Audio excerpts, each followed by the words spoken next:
Given triangle ABC, calculate the measure of angle C. Now, the first thing we want to make sure we understand is why we believe that there is a way that we could calculate these angles. And that just requires us to recall a few postulates and theorems that we've learned.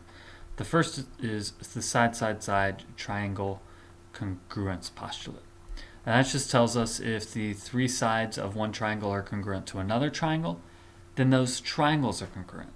And what that tells us is any two triangles that have side lengths 4, 7, and 9 must be congruent to each other. The reason that's useful to recall is because of CPC-TC. The corresponding parts of congruent triangles are congruent. In fact, this is true for any type of figure. So that means that all of the angles of those triangles must be congruent to each other as well. So any triangle that has side lengths 4, 7, and 9 must have the same angle measurements. That must leave us to believe that there's a way to calculate angle C. Okay. Our first thought might be that we could go and use our trusted sine, cosine, and tangent. But that would require us to have a right angle. And we don't know whether or not we have a right angle. In fact, a quick little exploration of the Pythagorean theorem would prove to us that we do not have a right angle. So we know this can't work. We cannot use sine, cosine, or tangent. So maybe we'll use law of sines. Law of sines tells us that sine of angle A divided by the side opposite of angle A should equal sine of angle B divided by the side opposite of angle B. However, this ratio is a problem because there are two unknowns, A and B. We don't know either of those angle measurements.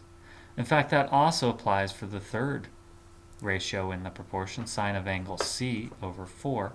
No matter which of these proportions we choose, we have two unknowns. And we won't be able to solve for either one of them. So in a situation where you know the three side lengths and are looking for an angle measurement, you know that only one particular angle measurement can work for C, but law of sines won't work.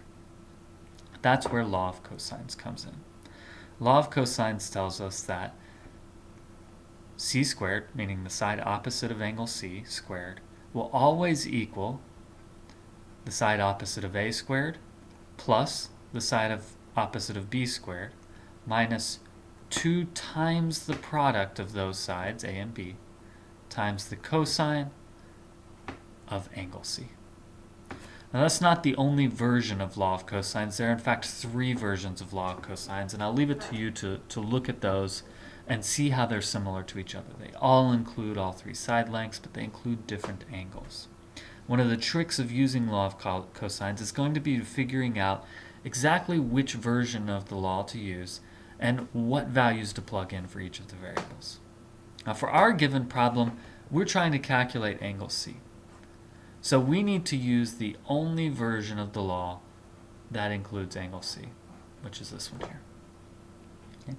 So I'm going to plug in values for each of our variables in order to calculate what C must equal.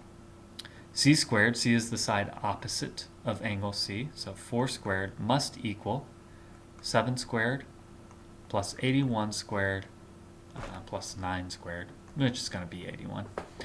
9 squared minus 2 times 7 times 9 times cosine of variable C. That's our unknown. Okay, so simplifying a bit, 16 equals 49 plus 81 minus 2 times 7 times 9 is going to give us 126 times cosine of C. Subtracting 49 and 81 from both sides, we get negative 114 equals negative 126 times the cosine of angle C. Dividing both sides by 126, we get some decimal, but let's just leave it as a fraction for now. It's going to become positive. 114 over 126 equals cosine C. That means in order to figure out what C is, we need to do the inverse cosine, sometimes referred to as the arc cosine, of both sides. That's the inverse function that will take the value of the cosine and return to us the angle measurement.